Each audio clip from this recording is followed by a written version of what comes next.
Welcome to the DY Prize channel. I'm your guy, DY Fly, coming live and direct from HQ. What it do? This is culturally inappropriate. That's right. So the execs for the NFL, they dropped their top 10 cornerback rankings for 2026, and I wanted to go over it. And I wanted to apologize to my subscribers because I was actually supposed to drop a top 5 cornerbacks video last week, but your boy got hit with the crucial case of procrastination. Yeah, man, it's real ugly, but I want to apologize because I pride myself on giving you tomorrow's news today. But if you watched my last video, I wanted to expand on the point that I made that Quinyon did not give up a touchdown last season, right? But it's just a lesson learned that when God gives you an idea, that you have to act upon it. You got to move. You got to make shit shake. So I apologize to my subscribers. Now you're getting a watered down version of content of somebody else's list, right? Now we got to review this. But for now, it is what it is, and I'll be better next time. All right. So let's get into it. We see that Pat Surtain II came in at number 1. We know Pat Surtain is cold and he is very solid. He just won the Defensive Player of the Year 2 years ago, I believe. Yep, that's what it says. He won the 2024 Defensive Player of the Year and missed 3 games due to a shoulder injury. Now, it says right here from the nitpick file that a few coaches and scouts thought he got handsy in 2025, and I would agree with that. He finished the season with 10 penalties and didn't always show an extra gear to close gaps for an interception. And that's what I wanted to point out. I'm glad they pointed it out, so, I don't really have to trash him. But every time I looked up, he was flailing around like the inflatable man in front of a car shop, right? So is he pound for pound probably the best? Yes, but to put him at number 1 is kind of tough for me just from what I saw last year. I'm sure he'll bounce back. Did the Defensive Player of the Year award do a whole lot of heavy lifting to carry him over to get number 1 on this list? That's my question. It seems like it, but he's solid. He's definitely top notch. He's a top notch corner. I saw a video of his workout. I think it was either yesterday or the day before, and his footwork is impeccable. It is impeccable, man. There's no wasted movement, so he'll bounce back. It says here, Surtain is one of 7 NFL cornerbacks to win Defensive Player of the Year. 4 are in the Pro Football Hall of Fame. So hold on, let's see. Pat Surtain, let's see. Dion, that's 2. Darrelle Revis, 3. Charles Woodson, unless I don't know if they're counting Charles Woodson as a cornerback, but he would be 4, right? So Pat, Dion, Darrelle Revis, Charles Woodson. Old boy from the Patriots, Stephon Gilmore, and that's 5. I don't know who the other 2 are. Hold on. Cornerbacks to win Defensive Player of the Year. Let's see. Rod Woodson, of course. Oh, Revis didn't win it. Okay, so Rod Woodson, yeah, he was a beast. Lester Hayes, before my time, and Mel Blount. Okay. Shout out to the old school. But we're moving on. Derek Stingley. This would be my nomination for number 1 because every time I looked up, he was taking the ball away, man. He was taking the ball away. He was in position. And, he even I think he brought 1 or 2 back to the house. So I wouldn't be mad if he was number 1. Let's see. Last year's ranking, he was number 2 behind Pat Surtain. But let's see what this says. Stingley held opposing quarterbacks to a 46.9 completion rate on 64 targets for a passer rating of 59.6. Oh. During a 6-game stretch from week 8 to 13 last season, he allowed 57 yards on 19 targets, an average of 9 receiving yards allowed per game. Jesus.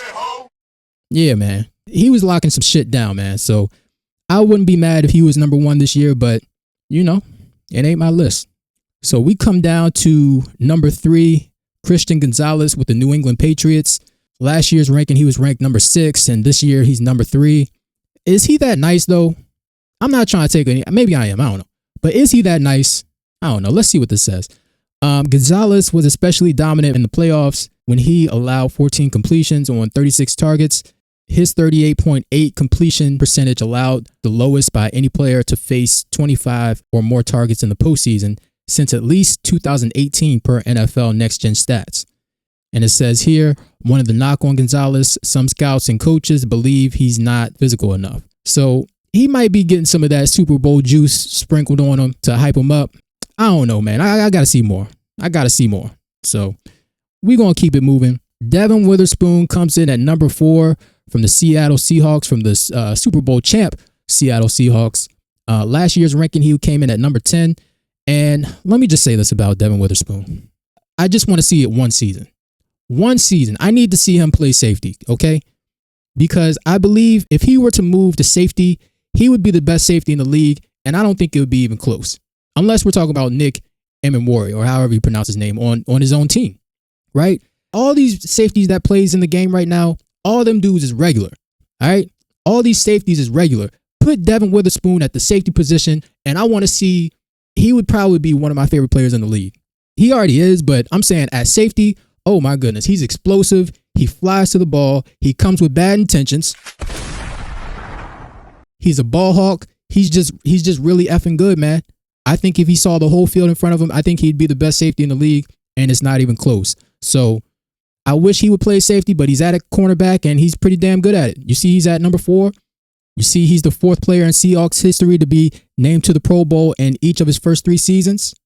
It says here nearly 60% of his regular season's coverage snaps came in zone, where he can tackle in space and limit production. Witherspoon still lined up as an outside corner on 399 of his 691 regular season snaps. He also lined up at safety 9 times. See, look, I think he needs to be playing safety. That's just me, though. That's just me. But he's a top-notch corner. He's a top-notch athlete. I just want to see it for one season. So moving on to number 5, to Trent McDuffie of the now Los Angeles Rams. He got traded from the Chiefs to the Rams. Last year's ranking, he was ranked number 4. Definitely a top-notch corner, always in top 10 conversations. You see here, just a solid corner, not going to give up too many plays. You see the Rams gave up a 1st, a 3rd, a 5th, and a 6th round pick to get McDuffie. God damn. Yeah. Over the past 4 years, his 6.2 yards per carry ranks 10th amongst corners. I guess that's not bad, but they gave up all that and then gave up all those picks for Myles Garrett. They really do believe in F them picks over in LA. So, whatever gets the job done. But Trent McDuffie, he's a solid corner, definitely deserves to be in top 10 conversations. I'm not mad at this top 5 ranking. Moving on to number 6, our very own Quinyon Mitchell.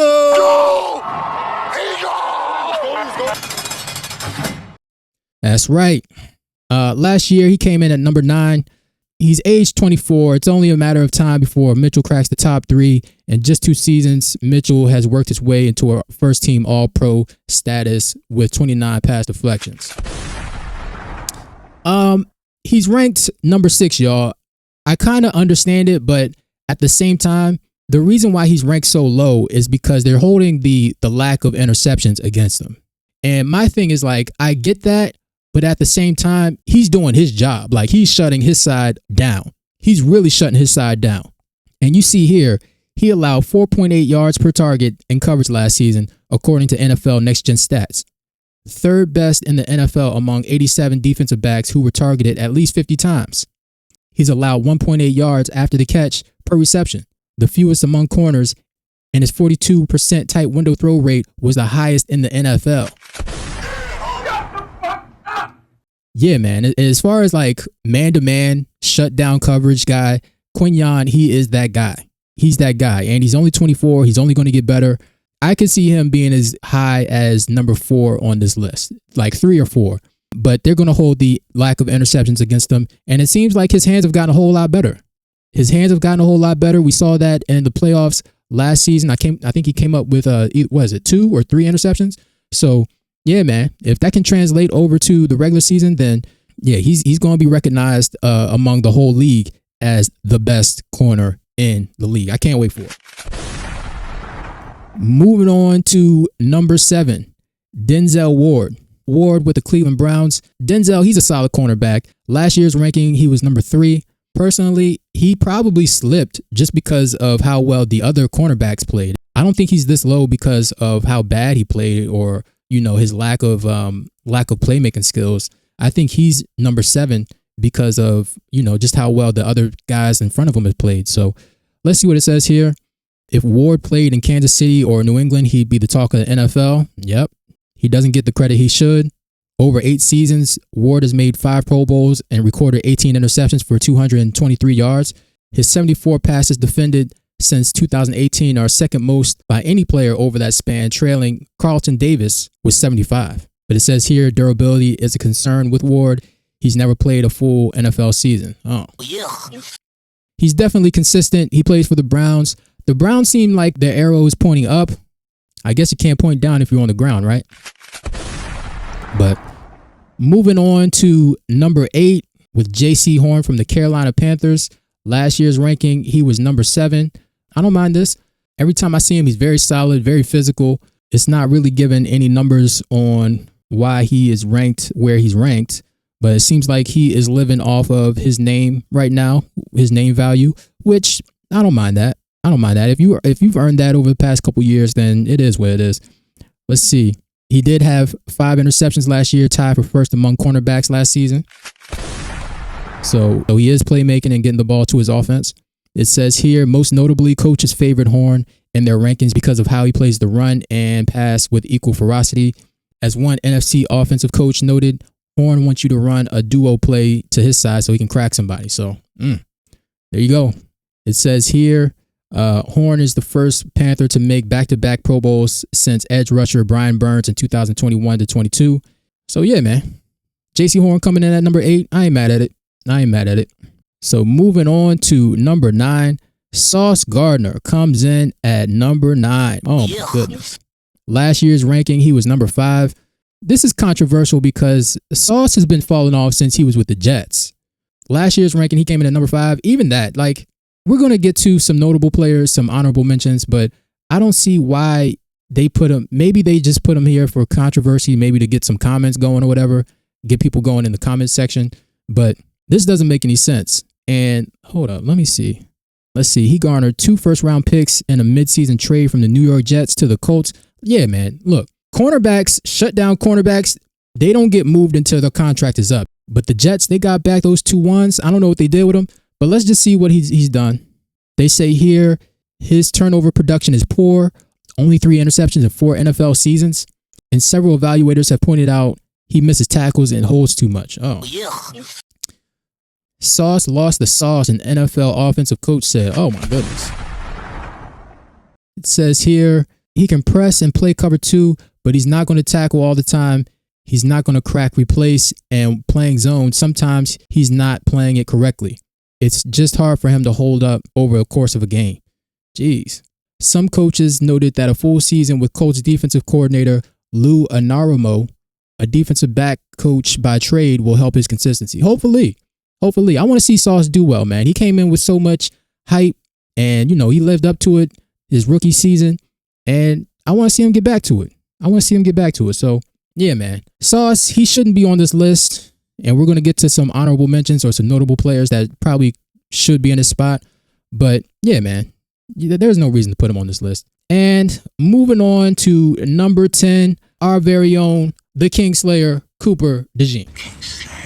Kingslayer! The Kingslayer! That's right. Go and get your Cooper DeJean t-shirts at the DY Pride shop out now. But Cooper DeJean, he comes in at number 10. Last year, he was unranked. We know that he is a top-notch slot corner. He can play the slot. He can play safety. And he's just a sure tackler, man.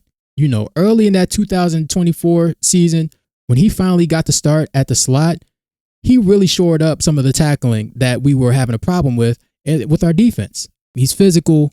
He's fast. He doesn't really get beat unless he's playing Adam Thielen, which Adam Thielen, he put him in the torture chamber.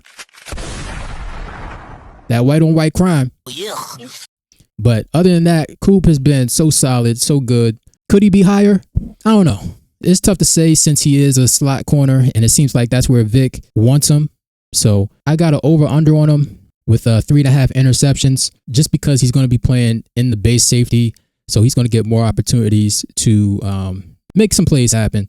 But y'all let me know. I definitely want to add more over-unders to this. We got Quinyon Mitchell over-under 1.5 touchdowns. Again, last year he gave up 0 touchdowns.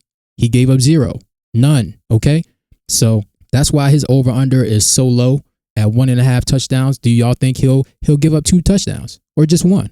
I don't know. Y'all let me know in the comment section. But Coop at 10, I'm not mad at. I'm glad he's getting acknowledged for his play.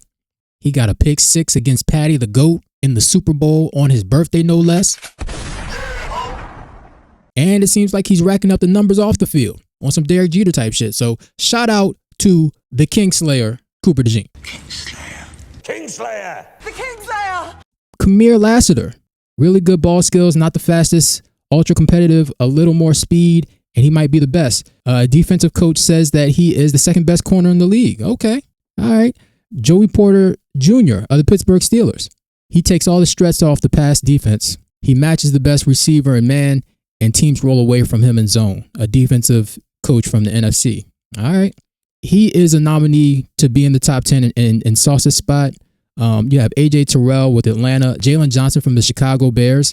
I thought he was probably the top 5 a couple years ago. He was just so big, fast, physical, and he had good ball skills. I don't know why he fell off. Maybe it's injuries. I haven't watched that much Chicago ball, so if y'all know, just let me know. But he was top notch. I don't know what happened to him. But I wanted to see what Chat GPT had to say, and they basically said that Devin Witherspoon is the best pound-for-pound cornerback, right? Along with Mike Jackson from the Carolina Panthers, who's not on the list at all. And you see here that Mike Jackson was first in man coverage and fourth in zone coverage. Only corner to rank top 10 in both categories. You see here it says Jamel Dean is number 3 from the Tampa Bay Bucks. Lowest passer rating allowed in the NFL at 46.9. Allowed only 1 touchdown all season. They got Quinyon at number 4. Him and Devin Witherspoon are the only 2 corners that appear on both the ESPN list and the Chat GPT list. So that should tell you something. Kamir Lassiter from the Texans, who we just mentioned. So yeah, man. But let's wrap this up, man. We saw on the news that our quarterback, the unbreakable, the unshakable, the Teflon Don, Jalen Hitman Hurts. The excellence of execution. He got the receivers and the quarterbacks together, took a little trip, played some golf, right? Threw the ball together. You know, you see Hollywood Brown right there. You see all the receivers, our quarterback being a leader. But this is why I've enjoyed this offseason so much, because all the lies are being dispelled in real time, you know. And Jalen, he's done some growing. He's done some growing. I appreciate that about him. You see Smitty there, the number 1. Devontae Smith, the Slim Reaper. Your angel of death awaits. Yeah, man, we have an over-under on Smitty too. You see 1,200 yards. Do you think that's about right? Do y'all think it's too low, too high? You know, let me know. But Jalen Hurts just being the leader that he is, getting the boys together, creating a bond, connecting beyond football, building a trust level. Some of the guys that were there might not even make the final roster. Or maybe he's always wanted to do this. Maybe this has always been in him. Maybe he wanted to do something like this in the past, but the relationship between him and AJ wouldn't allow it. Just something to think about. And just doing a better job of connecting. And I think that's important. This is a playbook straight out of Tom Brady's book. And I think it's so important that we keep reiterating the fact that he has these connections to these great players and other sports like Michael Jordan, the GOAT, Derek Jeter, Tom Brady, Peyton Manning. And let's stay right there with Peyton Manning for a second. Something that doesn't get talked about enough, not enough for my liking, is the fact that Jalen Hurts was running Peyton Manning's offense. One of the hardest offenses to run in the league. In fact, answer me this. When's the last time you heard of a quarterback running Tom Moore / Peyton Manning's offense? Go ahead, I'll wait. Why do you think Peyton Manning talks so highly of Jalen Hurts? Why do you think Jalen Hurts reaches out to Peyton Manning so much? Because he's running his offense. One of the hardest offenses to run.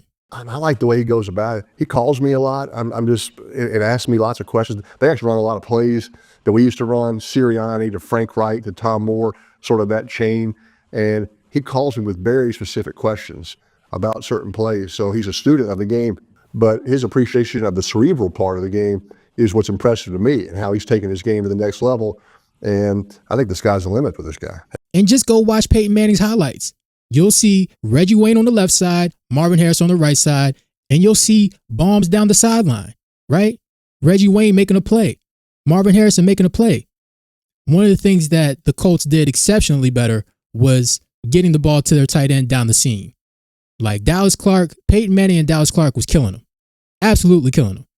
I would have liked to see Dallas Go Dirt used down the seam a little bit more other than those stupid ass bubble screens. But that doesn't get talked about in the narrative at all. Now he's moving from that scheme to a West Coast offense scheme, which is supposed to be a quarterback friendly offense, right? That's what I keep getting told. And this is why I'm staying on everybody's ass, man. The media is going to be very tricky.